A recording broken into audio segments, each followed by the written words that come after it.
hermanos, el día de hoy en cuanto a qué nos espera de aquí hasta que la iglesia sea levantada.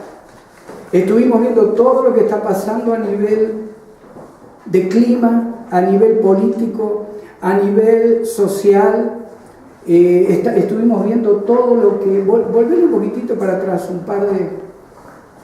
Estuvimos viendo todo lo que la Biblia nos anuncia en cuanto a las pestes, los falsos profetas, falsos que iban a aparecer, falsos, ¿verdad?, Cristos, los terremotos, todo lo que hemos visto hasta ahora está relacionado con lo que se está cumpliendo en la palabra de Dios. Lo que vamos a ver hoy, ¿qué es lo que falta bíblicamente para que usted y yo, como iglesia de Cristo, estemos delante de la presencia del Señor? Y me pareció interesante también compartirle las otras dos posiciones que hay en cuanto al rapto. Usted al ratito lo va a ver. Y finalmente vamos a llegar a la conclusión de cómo estamos. No solo el mundo, ahora lo que me interesa es que entendamos cómo está la iglesia. Usted y yo, nuestros hijos, nuestros nietos, todos aquellos que se profesan creyentes. Cómo estamos en el tiempo profético, de acuerdo a la palabra de Dios, no de acuerdo a lo que a alguien se le ocurre o lo que a mí se me ocurre. ¿Amén? Vamos a comenzar entonces, si le querés pasar. Una más. Ahí, vamos a empezar ahí. ¿Qué debemos esperar en el futuro? Lo que debemos esperar en el futuro, hermanos, proféticamente, son los eventos sociopolíticos que van a llevar al rapto de la iglesia. Amén. Acuérdense, 1 Tesalonicenses 4. Vamos a leer eso, después vamos a orar para comenzar. 1 Tesalonicenses 4, el apóstol Pablo del 13 en adelante dice: tampoco queremos, hermanos, que ignoréis acerca de los que duermen, para que no os entristezcáis como los otros que no tienen esperanza. Porque si creemos que Jesús murió y resucitó, así también traerá Dios con Jesús a los que durmieron con él. Por lo cual os decimos esto en palabra del Señor, que nosotros que vivimos, ubíquese usted ahí también, como lo dijo el apóstol Pablo hace 2000 años, los que vivimos no precederemos, que habremos quedado hasta la venida del Señor, no precederemos a los que durmieron, a los que murieron en Cristo. Porque el Señor mismo, con voz de mando, con voz de arcángel y con trompeta de Dios, 3 situaciones que todo el mundo va a escuchar cuando Cristo levante su iglesia: voz de mando, voz de arcángel y con trompeta de Dios descenderá del cielo, y los muertos en Cristo resucitarán primero. Luego nosotros, los que vivimos, los que hayamos quedado, seremos arrebatados, como usted ve ahí, seremos arrebatados juntamente con ellos en las nubes para recibir al Señor en el aire, y así estaremos siempre con el Señor. Amén. Bendito Padre de la gloria, gracias, Señor, gracias por tu palabra, gracias porque tus hijos, Señor, a diferencia del mundo, sabemos de dónde venimos, por qué estamos viviendo lo que estamos viviendo, y sabemos dónde vamos, Señor, en toda una eternidad contigo, Padre. Gracias por tu preciosa palabra, que es viva y eficaz. Gracias por tu Espíritu Santo, Señor, que es el que nos levanta, el que nos sostiene y el que nos va a hacer entender, Señor, el día de hoy un poquito más lo que debemos esperar en el futuro como tus hijos. Te damos gracias, Señor, en el nombre de Jesús. Amén. Amén. Amén. Hay 3 posiciones, hermanos, según los diferentes grupos de estudio de la palabra de Dios. Hay 3 posiciones teológicas en cuanto a cuándo va a suceder el rapto de la iglesia. La iglesia se va, porque lo dice Pablo. No es que, ¿verdad?, lo inventé yo o no, en mi Biblia no está. La iglesia se va, la iglesia de Cristo se va. El tema es ¿cuándo? La primera posición, hermanos, que es la posición post-tribulacionista, dice que la iglesia de Cristo pasará por la tribulación de 7 años que el Señor va a permitir en la tierra, donde usted sabe que va a estar el anticristo, el falso profeta, se van a desatar los sellos, allá en el libro de Apocalipsis, las trompetas, las copas de ira. Los hermanos o los teólogos que sostienen que la iglesia va a pasar por el tiempo de la tribulación se llaman post-tribulacionistas. Un ejemplo es lo que el Señor dice allá en Mateo 24, 29 al 31. Y le voy a pedir que busque conmigo Mateo. Hoy, hermanos, a lo mejor nos extendemos un poquito más, pero le voy a pedir que me tenga paciencia, porque hoy ya terminamos con la serie en cuanto a la profecía. Amén. Fíjense lo que dice Mateo 24,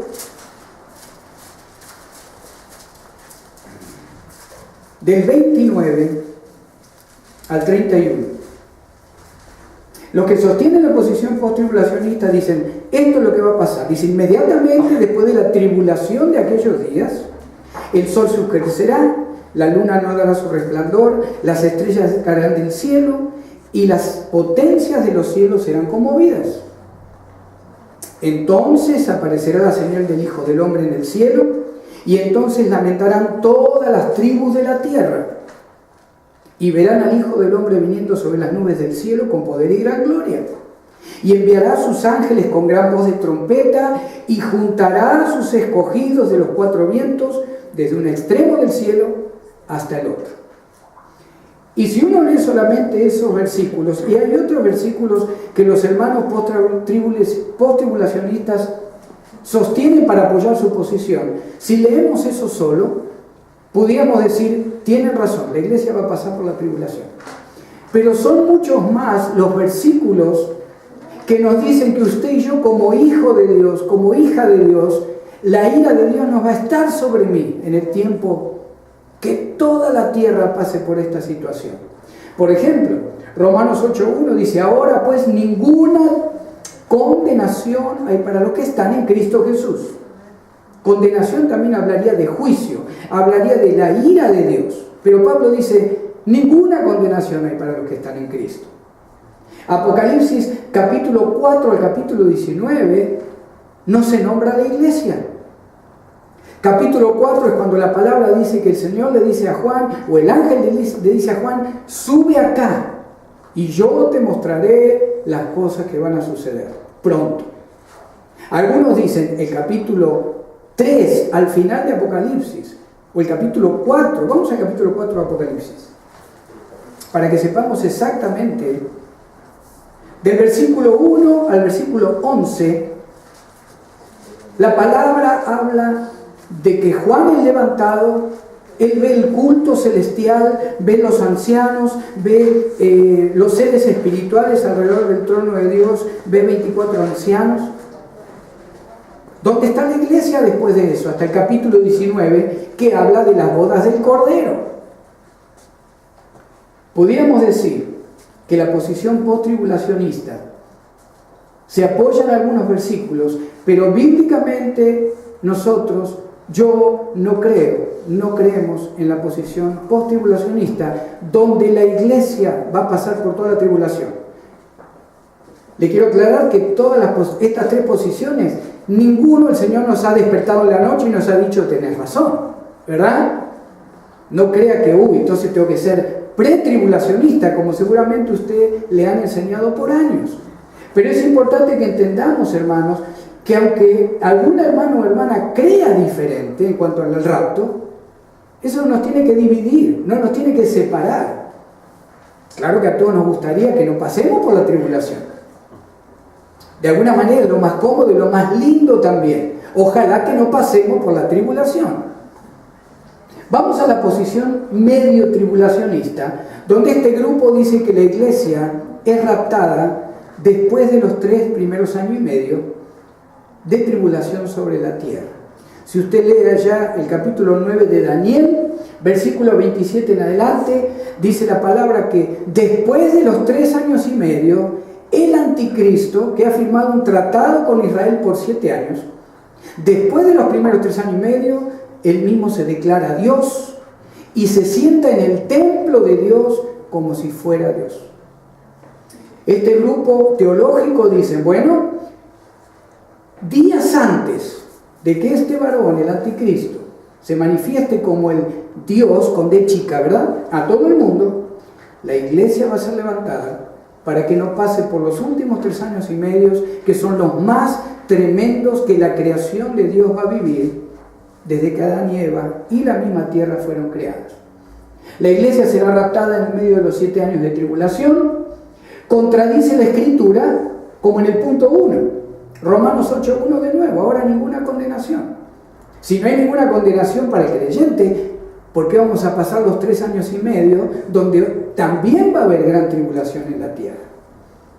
Vamos a agregar aparte, primera de Tesalonicenses 5:9. No en contra de esa posición, sino dando a nosotros a entender por qué creemos en el rapto pre-tribulacionista. Fíjense lo que dice primera de Tesalonicenses 5:9. Dice el apóstol Pablo, porque no nos ha puesto Dios para ira, sino para alcanzar salvación por medio de nuestro Señor Jesucristo. Hay otra consideración en cuanto a por qué consideramos que la última posición es la más bíblica, aunque pudieran ser las otras dos también. Nadie lo sabe, pero nos apoyamos más en la última posición, donde la iglesia sería levantada antes de que comience la manifestación del anticristo, del falso profeta y el comienzo de los 7 años de tribulación. Hay una trompeta que dice que va a sonar, usted lo leyó conmigo en Tesalonicenses 4:16. Dice que el Señor con voz de trompeta va a anunciar que los muertos en Cristo empiezan a salir de los sepulcros. Usted sabe cómo va a ser esa actividad, ¿verdad? No se van a levantar ya con cuerpo formado.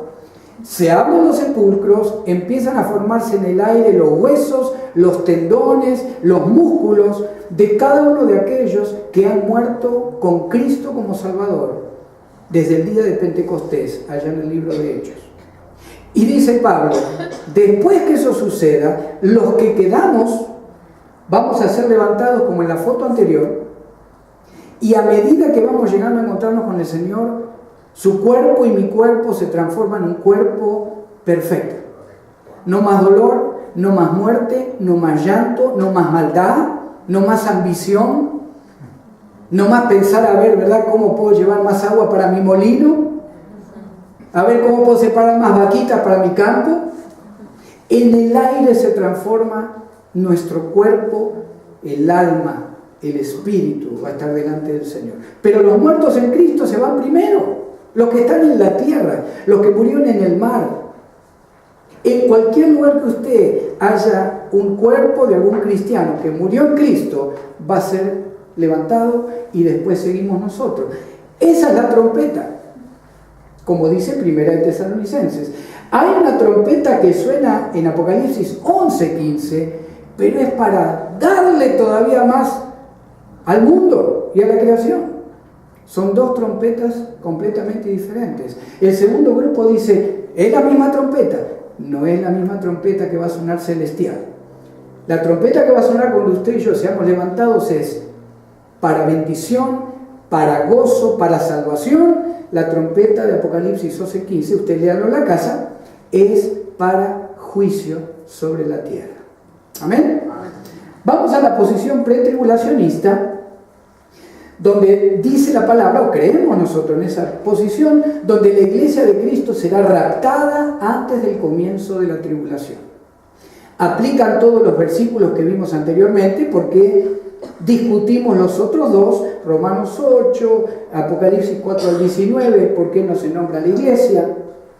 Primera de Tesalonicenses 5:9, como Pablo dijo, el Señor nos ha levantado para gozo, para salvación, no para juicio, no para ira de Dios sobre nuestra vida. ¿Amén? Si le puede poner la anterior, por favor. La anterior. Empezamos entonces, ¿qué esperamos usted y yo en el futuro? Bíblicamente. Esto no es profecía personal. ¿Qué podemos esperar en el futuro? Como dijimos primero, el rapto de la iglesia. Eso llega primero.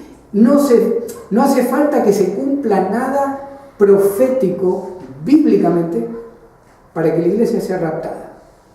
Vamos a ver al ratito que sí hay un tratado ahí que tiene que armarse con Israel, lo vamos a ver al ratito. Y vamos a ver la diferencia con el otro tratado que el anticristo le hace hacer a Israel a la fuerza de acá a unos años. ¿Qué esperamos en el futuro? De acuerdo a todos los que vimos los últimos domingos, el rapto de la iglesia. No se asuste, no creo que sea hoy, no sé, pero no creo que sea hoy. Usted va a poder ir a comer igual a su restaurante favorito, Va a ver a los nietos de nuevo esta semana, la semana que viene, no sé, o a los hijos, ¿verdad? Creo, no sabemos. Vimos las tres posiciones en cuanto que hay un rapto. Después, en el medio o antes de la tribulación. Nosotros consideramos que la posición pretribulacionista es la que más se ajusta a lo que la palabra dice. Vamos a la próxima. ¿Qué es lo que tiene que suceder? ¿Qué es lo que tiene que suceder proféticamente en la tierra? Algo profundo, algo que va a marcar el destino de la humanidad en el futuro próximo. No estamos hablando a corto plazo, un mes, no creo. No creo que a mediano plazo. Pero podemos estar esperando a lo mejor algo así, yo creo, bíblicamente, de acá a 10, 15, 20 años. Vamos a estar viendo que hay una invasión del territorio de Israel. Vamos a estar viendo los capítulos 38 y 39 de Ezequiel. No vamos a ver todo el capítulo, pero váyase conmigo por favor a Ezequiel 38. Si alguien no tiene Biblia, si puede compartir con el de al lado, por favor, me gustaría que todos podamos leer la palabra de Dios. Ezequiel, Antiguo Testamento, después del profeta Jeremías, capítulo 38, casi al final del libro de Ezequiel. Cuando lo tienes y me dice amén, por favor. Amén. Dice 38:1, vino a mí palabra de Jehová diciendo, está hablando Ezequiel unos 550, 600 años antes de Cristo. Hijo de hombre, pon tu rostro contra Gog, en tierra de Magog, príncipe soberano de Mesec y Tubal, y profetiza contra él, y di, así ha dicho Jehová el Señor, he aquí yo estoy contra ti, oh Gog, príncipe soberano de Mesec y Tubal, y te quebrantaré, y pondré garfios en tus quijadas. Si pueden, marquen su Biblia, garfios en tus quijadas. Porque el Señor, por ambición de estos países que vamos a nombrar, es que los hace venir. No es que ellos quieren destruir Israel, el Señor los hace venir a su tierra, porque pone ganchos en la quijada por lo que Israel tiene o va a tener en el futuro. Te sacaré a ti a todo tu ejército, caballos y jinetes, de todo en todo equipados, gran multitud con paveses y escudos, teniendo todos ellos espadas. Persia, Cus, Fut con ellos, todos ellos con escudo y yelmo. Gomer y todas las tropas, la casa de Togarma, de los confines del norte y todas sus tropas, muchos pueblos contigo. Prepárate y apercíbete tú y toda tu multitud que se ha reunido a ti, y sé tú su guarda. De aquí a muchos días serás visitado. Al cabo de años vendrás a la tierra salvada de la espada, recogida de muchos pueblos, a los montes de Israel, que siempre fueron una desolación, mas fue sacada de las naciones, y todos ellos morarán confiadamente. Subirás tú, vendrás como tempestad, como nublado para cubrir la tierra serás tú, y todas tus tropas, y muchos pueblos contigo. Gog y Magog, por eso le decía que si tuviera su Biblia mejor. Gog y Magog, y no vamos a entrar en cada estudio de la palabra, de cada... se llaman los lingüistas, los que estudian las lenguas. Nos llevaría 2-3 horas a hablar de cada... ¿Por qué Rusia es Gog y Magog? ¿O por qué Irán es Persia? De alguna manera, confía en mí o búsquelo en el internet. Gog y Magog, estudios cristianos, Gog y Magog, ¿qué significa? Y ahí le va a explicar todo a través de los siglos, lo que los estudiosos han encontrado de por qué Rusia es Gog y Magog, por qué Irán es Persia, Siria es Siria, directamente lo nombra. Usted sabe que ahora hay una gran guerra civil en Siria, en este momento. Rusia ya se ha unido con Irán, están destruyendo parte de esa guerra civil en Rusia, pero nadie sabe realmente qué va a pasar ahí. Están al norte y a un costadito ahí nomás de Israel. Todos estos países rodean a Israel. Sudán del Norte es Cus, Libia es Fut. Yo le puse todos los presidentes actuales de esos países. Al día de hoy estos son los presidentes. Con Gomer, Mesec y Tubal, algunos opinan que no son Turquía, Alemania y Austria, pero a mí me gustó esa interpretación de esos tres países actuales. Hay algunos que dicen no, Alemania no entra en este ataque que todos estos van a hacer contra Israel. Pero le digo una cosa, hace como un mes escuché una noticia que digo, esto no puede ser. Alemania es el país que más negocios tiene con Irán. 3 billones de dólares por año. Así que es muy posible que la alianza económica haga que también se alíen en lo militar o en lo espiritual para atacar a Israel. ¿Quiénes participan de esta invasión? Según Ezequiel 38, del 1 al 9, todos estos países. Y ustedes, si les gusta mirar las noticias, se va a dar cuenta que estos están constantemente apareciendo en estas últimas semanas, ¿verdad? Sudán del Norte, ese varón, una guerra civil que hizo que después se dividiera Sudán del Sur, que son cristianos. Más de 1 millón de personas van muertas por esa guerra civil, la mayoría cristianos, en Sudán, que se han después ido a Sudán del Sur, pero han el otro día invadido. Estas tropas invadieron el país Sudán del Sur, que ahora es independiente, y han levantado lugares de reunión que no son cristianos y han matado cristianos en las ciudades fronterizas. ¿Qué es lo que sigue entonces? Tiene que haber una guerra donde Israel sea prácticamente aniquilado. ¿Por qué se produce la invasión? Váyase conmigo a 38 de Ezequiel, del 10 al 12. Así ha dicho Jehová el Señor: en aquel día subirán palabras en tu corazón y concebirás mal pensamiento, y dirás: subiré contra una tierra indefensa, iré contra gentes tranquilas que habitan confiadamente. Ahí tenemos una clave, hermanos. ¿Usted cree que al día de hoy habita confiadamente Israel? ¿Sí o no? No. Más de 1.500 misiles o bombas han sido tiradas en los últimos meses solamente de Palestina a Israel. Viven en terror, viven en temor. Tienen el poder de Dios que los protege, pero no hay paz en este momento en la tierra de Israel. Pero fíjese qué interesante que ahí dice que habitan confiadamente en ese tiempo. Todas ellas habitan sin muros y no tienen cerrojos ni puertas, para arrebatar despojos y para tomar botín, para poner tus manos sobre las tierras desiertas ya pobladas, y sobre el pueblo recogido de entre las naciones, que se hace de ganado y posesiones, que mora en la parte central de la tierra. Comienza en algún momento un tiempo de prosperidad para Israel. Ya empezó. Lo que pasa es que no tienen los recursos para sacar lo que tienen. Al ratito lo vamos a ver. El mundo la está mirando a Israel no solo por el odio que es espiritual, el odio siempre contra el pueblo de Dios, sino porque ya se ha descubierto la riqueza que hay bajo el suelo de Israel. Promesas de Dios de que en el último tiempo Israel iba a ser reconocido como uno de los países más ricos del mundo. Sí. Deuteronomio 33, 12 y 13.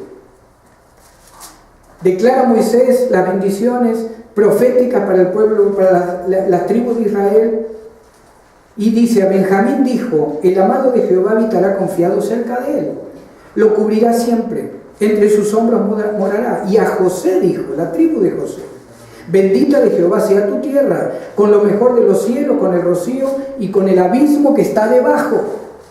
Fíjese lo que dice el 19: llamarán a los pueblos a su monte, allí sacrificarán sacrificio de justicia, por lo cual chuparán la abundancia de los mares y los tesoros escondidos de la arena. Fíjese lo que dice el 24: a Aser dijo, otra tribu de Israel: bendito sobre los hijos sea Aser, sea el amado de sus hermanos, y moje en aceite su pie.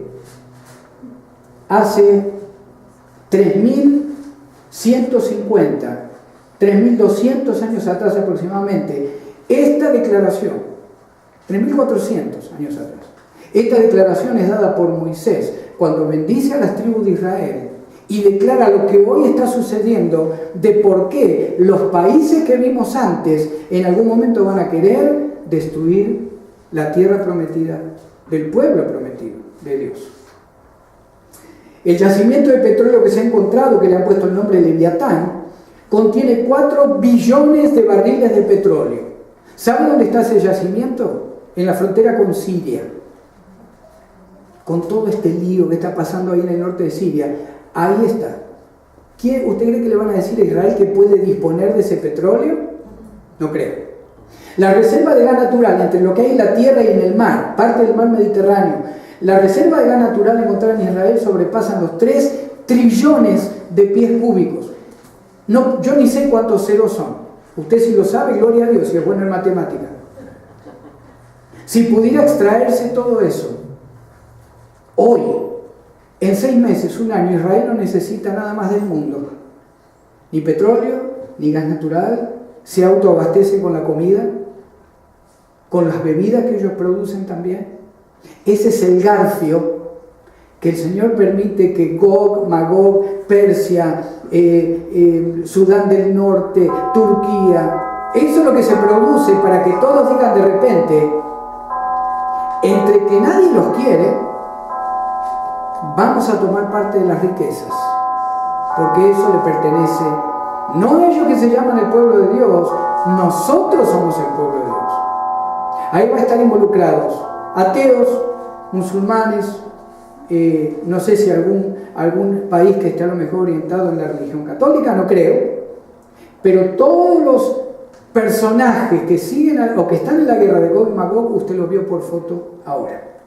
¿Por qué se produce la invasión? Para robarle al pueblo de Israel. Ese es el garfio de Ezequiel 38:2. La promesa de prosperidad la encontramos en Ezequiel 36. Váyase conmigo ahora a 36, 10 al 12. Ezequiel 36, 10 al 12. Fíjese que va a ser un tiempo especial y único para Israel. Haré multiplicar sobre vosotros hombres, a toda la casa de Israel, toda ella, y las ciudades serán habitadas y edificadas de ruinas.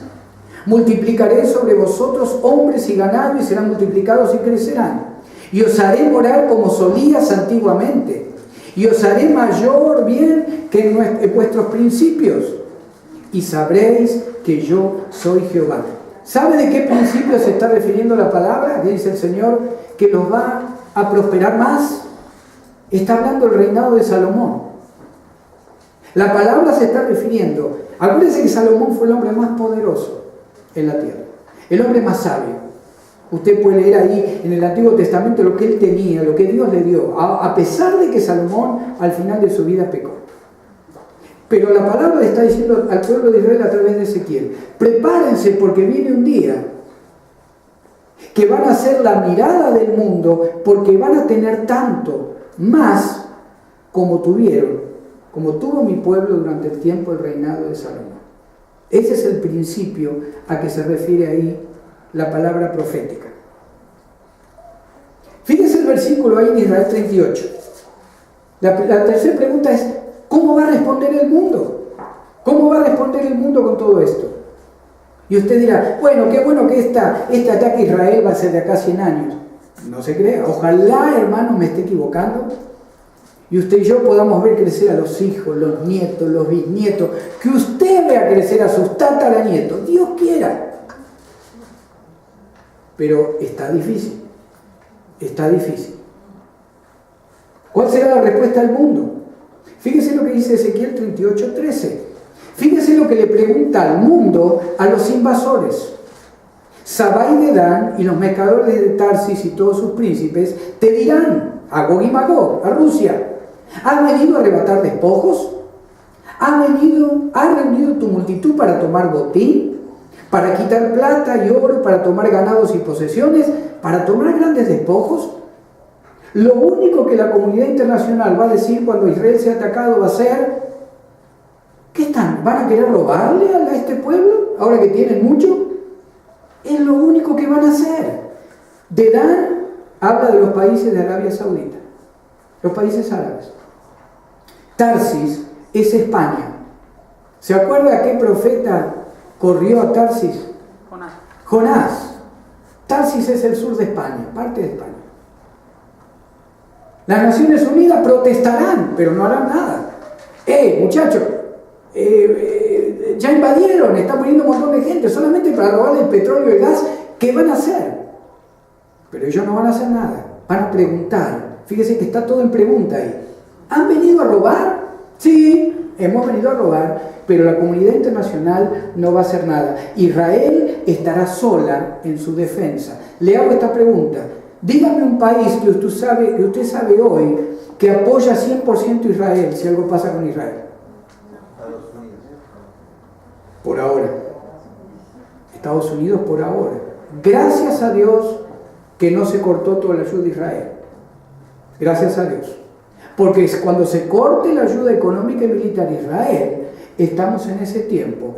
Y en ese tiempo se empieza a preparar lo que es la guerra de Gog y Magog. Fíjense que no hablamos de año, ni es tal año, tal mes. Estamos hablando de lo que va a suceder socioculturalmente y políticamente en el mundo. ¿Quiénes producen la invasión? Ya lo vimos. ¿Por qué se produce la invasión? Ya lo vimos. Riqueza. ¿Quiénes o qué respuesta hay del mundo? Ninguna. Nadie va a hacer nada. Vamos a la siguiente. ¿Cómo actuará Dios en defensa de Israel durante la invasión? Van a invadir Israel, van a estar seguramente cercando Jerusalén, ¿verdad? Acuérdense que vimos el otro día que uno de los puntos proféticos que nos marcan que estamos en el fin es que la lucha por Jerusalén es diaria. Los católicos dicen que es de ellos, los cristianos decimos que es nuestra, los musulmanes dicen que es de ellos. Nadie puede caminar por ahí libremente porque se está en una guerra fría constante cuando se quiere subir al templo a orar, donde está lo que supuestamente, donde Abraham, si el Señor le pidió, estaba dispuesto a sacrificar a su hijo, a Isaac. Amén. Esa va a ser la lucha por el fin del mundo, va a estar en esa lucha, en esa porción de tierra. ¿Cómo va a actuar Dios en defensa de Israel? Váyase conmigo a Ezequiel 38, 19 y 20. Porque he hablado en mi celo y en el fuego de mi ira, que en aquel tiempo habrá gran temblor sobre la tierra de Israel. Que los peces del mar, las aves del cielo, las bestias del campo y toda serpiente que se arrastra sobre la tierra, y todos los hombres que están sobre la faz de la tierra temblarán ante mi presencia y desmoronarán los montes, los vallados caerán y todo muro caerá a tierra. Algunos dicen que se está refiriendo a un terremoto mundial, algunos dicen que la palabra se refiere a la tierra de Israel, porque dice que en aquel tiempo habrá gran temblor sobre la tierra de Israel. Otro dice no, ahí la palabra tierra en hebreo significa todo el mundo. Y ayer comentaba un pastor en parte de este estudio que lo estuve escuchando, y él decía, bueno, para los que estamos en California, para nosotros esto no es ninguna novedad, no le tendríamos tanto miedo, ¿verdad? Decía el pastor. Aquel que no tiene a Cristo y lee esto dirá, yo me voy a salvar de alguna manera, porque estoy en California y ya pasé varios terremotos. Pero fíjese lo que sigue, en el 21. Y en todos mis montes llamaré contra él la espada, dice Jehová el Señor, la espada de cada cual será contra su hermano. ¿Ha pasado esto antes bíblicamente? Claro que sí. ¿Se acuerda Gedeón? Cuando con 300 mató con el poder de Dios. No hizo nada Gedeón. ¿Se acuerda lo que hicieron? Mantuvieron una cacerolita de cerámica, la rompieron, había una vela ardiente, se pusieron todo en círculo. 130.000 se mataron entre ellos. Yo no entiendo, usted no me quiere explicar, nadie sabe cómo sucede eso.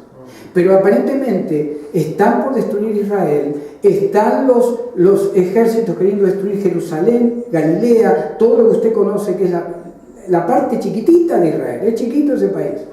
El temblor produce que nación contra nación se destruyan. Porque hay otro problema, no van a hablar el mismo lenguaje. La cultura es diferente. Aparentemente el Señor utiliza todo eso, los ejércitos invasores, para que después del terremoto, en lugar de querer matar a los judíos, se van a matar uno con los otros. Fíjese el 22.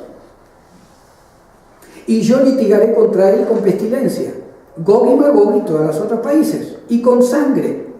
Haré llover sobre él, sobre sus tropas y sobre los muchos pueblos que están con él, impetuosa lluvia y piedras de granizo, fuego y azufre. ¿Bíblico? Claro que también. Claro que también es bíblico. ¿Qué pasó en Sodoma y Gomorra?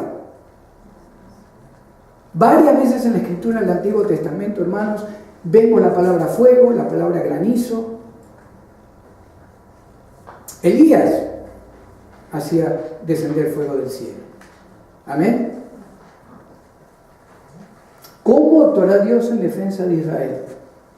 Se matan entre ellos mismos, un tremendo terremoto, pestes, cae del cielo lluvia, granizo y azufre. El tremendo efecto mundial, esto sí va a ser mundial, fíjese el 39:4 de Ezequiel. Sobre los montes de Israel caerás tú y todas tus tropas y los pueblos que fueron contigo.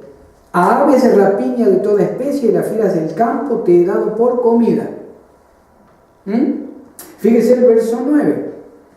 Y los moradores de las ciudades de Israel saldrán, encenderán y quemarán armas, escudos, paveses, arcos y saetas, dardos de mano y lanzas, y los quemarán en el fuego por 7 años.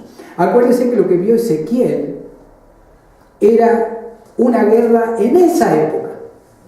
Ay, ¿por qué acá Ezequiel no describe un avión de guerra? A Ezequiel se le muestra lo que va a pasar como símbolo de la guerra y la destrucción que van a tener aquellos que van a querer destruir al pueblo de Dios. Dice que por 7 años van a quemar las armas de los que quisieron atacar Israel. Fíjense el versículo 12. Y la casa de Israel los estará enterrando por 7 meses para limpiar la tierra.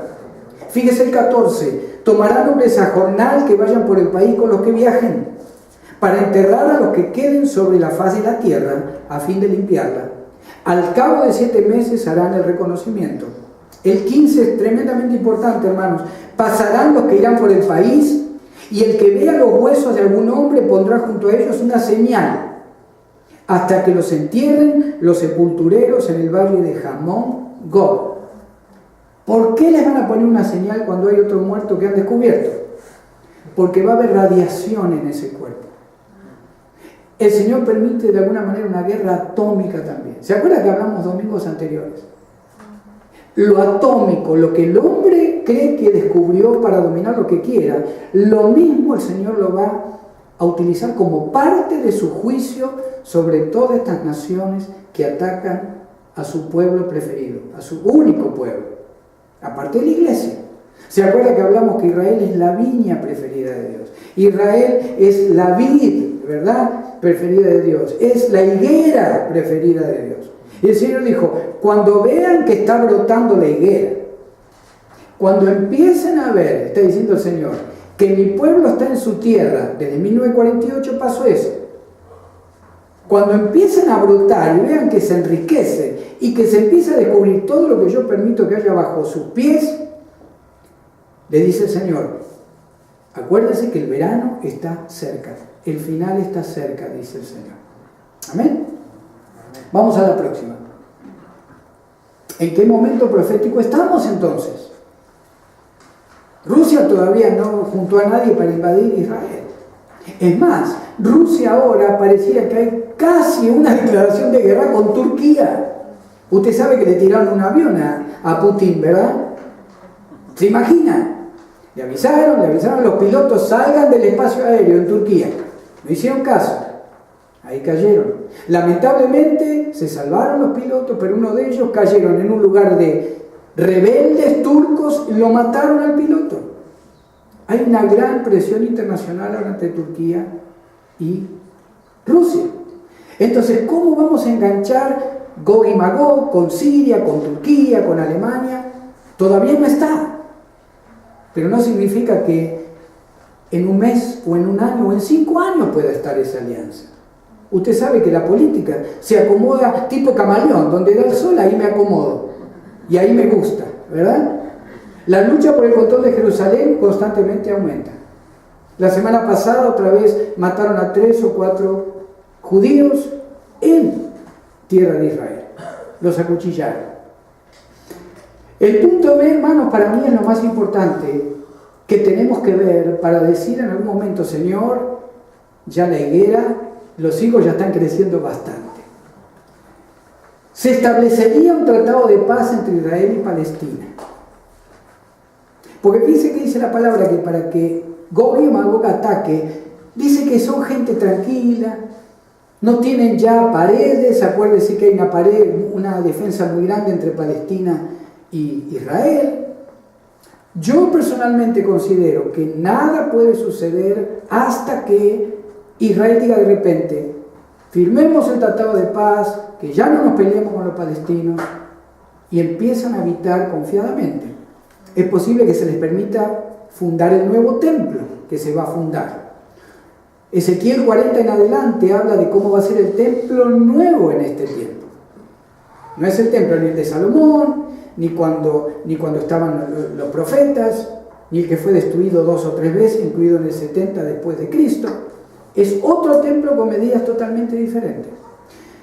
Se va a llegar a un punto donde Israel habite confiada, y en ese momento, al poco tiempo, es cuando Gog, Magog, Siria, Turquía, Alemania, Austria, de repente dicen: ahora que están confiados y ahora que empezaron a sacar la riqueza, porque una cosa es tener petróleo, otra cosa es tener dinero para sacarlo.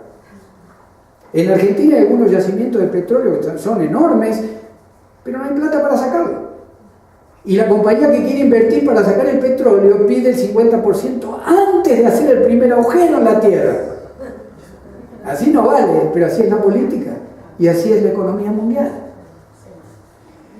Cuando se ataca a Israel, hermanos,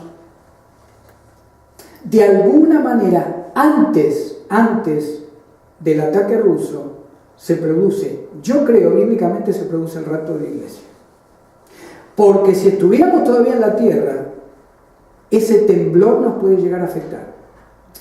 Todo lo que suceda en cuanto a pestilencia, por eso no se va a quedar solamente allá. Eso va a involucrar a todo el mundo.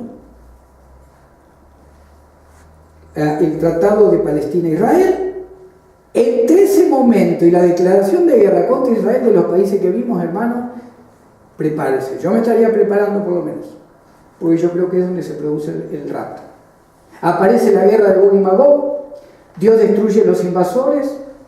Es interesante que viendo el poder de Jehová, la mayoría de los musulmanes van a aceptar a Jehová como Dios. Porque muchos de los países musulmanes que van a estar atacando a Israel, como Sudán del Norte, como Turquía, van a ser exterminados los ejércitos. Pero hay igualmente un caos mundial que va a requerir la aparición de un gobernante carismático, de un gobernante que tenga mucho dinero, que cuando hable la gente se quede así como tonta, ¿verdad? Escuchándolo.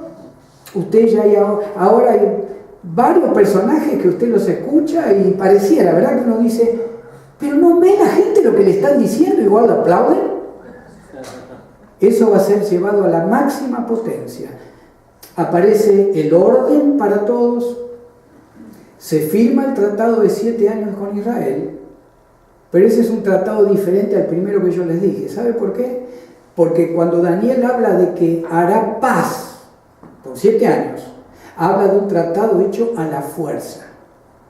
En el hebreo nos muestra que le van a hacer firmar ahora a Israel. Ok, tu Dios, o lo que fuera, provocó todo este desastre mundial.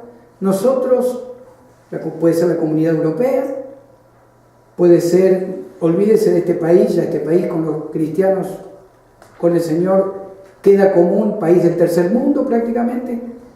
Le van a hacer firmar a la fuerza un tratado de paz de 7 años, y ahí cuando a los 3 años y medio el gobernante mundial declara: yo soy Dios.